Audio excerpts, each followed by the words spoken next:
from our X guard, this is our grip. So I'm here, and I have this shallow grip. It's stopping me from, or when Carl tries to play that game where he's gonna drop onto me and try to cross face me and stuff and be heavy on me. So the sole of my foot, like we talked about last week, is keeping his weight off me. But also the good thing about this variation rather than being here is not only can I sweep him from here, the submissions I can do from here as well. So if I feel that I can't sweep him, maybe he's being super heavy, I'm going for this backwards off balance sweep, but he's dropped down super low. But his weight's central. I'll only go for the overhead sweep if his weight's going this way. Okay, taking him to the path of least resistance. But from this position here, okay, I can kick my leg through. My leg comes out, and there's my omoplata. Okay, but because I already have his leg hook and because he's standing, perfect example of getting into the omoplata sweep which is already covered. So I just straighten my legs, rolling him over, and again remember we talked about I don't want to be staying upright where he can wrap his legs around my back and you're into that kind of spaghetti position. I'm staying super low as I drop down, looking to get the side control again. So just add on to that submission again, because there's no class later in the week, guys. I'm sticking it into one class tonight. We normally do this in a separate class, but you can watch the vids. So this time I'm in side control, but Carl is doing this in my face. He's making these frames again. Okay, so again we need to have ways of dealing with this. So from here, okay, I've got my hip. I'm hip to hip with Carl because again I can't have him hip escaping if my knees are quite high, or I can hip escape back in the guard, which is his main escape from there. So if he's got this frame across, I kind of think that that's what he's going for. So I'll turn my hip a little bit. So when he goes to try and do that, I'm just following him. Okay. Now this hand here, that's cross facing, is going to come across. And I'm going to use the crook of my arm to lift his arm up, and I'm going to switch my hips. So see my right hip is on Carl's, I'm going to switch. So I'm dropping my left hip nearly under his shoulder, nearly like the twister side control, and then I'm going to feed the grip to here. Again.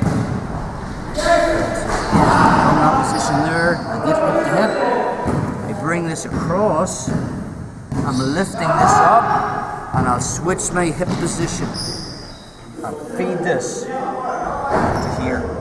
Okay. I'm going to bring this hand to the far side, but before I walk around again, I need his right arm between my legs, so I'm going to switch my hips again, and I'm bringing my right knee under his armpit as I step over, and then I'm going to use this to turn him again on the side. As I shrug my shoulder, I'm already in that kimura position that we talked about. So from here, rather than having wrist control, my grip is on the hand, so that I can, let's say Carl gets his belt 9 times out of 10, they're going to get that grip on the belt. Okay? So I want to make sure my elbows are back. I'm projecting my weight forward, so I've got his elbow glued to my body. I lean in, and then I use my kinetic strain. Grip it hard, bro. I bring it back to here. Okay? So sometimes if he's still got that grip, and I go again, hard, and I can't break that grip, okay, we've got a kimura chop from here, so I know he's so focused on gripping this, I'm going to grab the gi, bring it across, and tie it up here. Okay? And I'm going to backstep with my knee as I bring my hand underneath. This is called my leg whistle choke. I'm springing my shin in, stepping back, and then I have the choke. Okay, so start again. There's really nothing new there, guys, except the submission at the end. We showed you the omoplata sweep from open guard. We're just doing it from this X guard variation. So again, one more time. From my X guard variation here, so rather than the deep grip, I have this shallow grip. Again, I'll be looking constantly. My number one sweep, technically a stand-up sweep, or to sweep him onto the spot. Car's latching on to my lapel. squatting down super low. Okay, so I can't sweep him onto his butt, but he's not going forward, so I can't take him over my head. So from that position, okay, this foot that's already, okay, all I have to do is I kick it straight up. My butterfly hook comes out, and I'm in my omoplata position, and I already have this grip. Just extend my legs, rolling them over, but I stay super low, and then I'm turning side control. Okay. Only now he's got this free, so I know he's going to hip escape, so I get super tight. I just drop my hip onto his hip. Okay. From there, this arm's coming around, and as I do, I switch my position again. Now I've got my knee on his hip. Get my grips. Okay. But before I step over his head again, this hand, okay, because I'm always thinking about he's trying to shrimp and put me back in his guard. This hand comes to the far hip. I switch my hips again. See where my left hip's down? I'm switching and bringing my knee under his armpit. So when I step over, his right leg's between my head, so I can isolate his arm. And I bring my elbow from the outside to the inside. Watch. See the way I shrug my shoulder?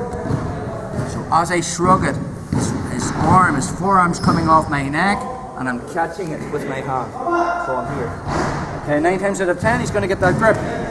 So, knees forward, elbows back, never up.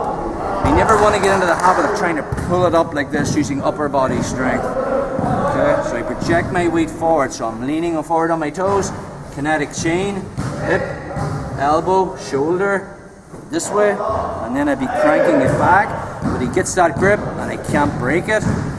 Just grab the gi, wrap it over, and a back step, under the lapel, and I get my grip. Okay.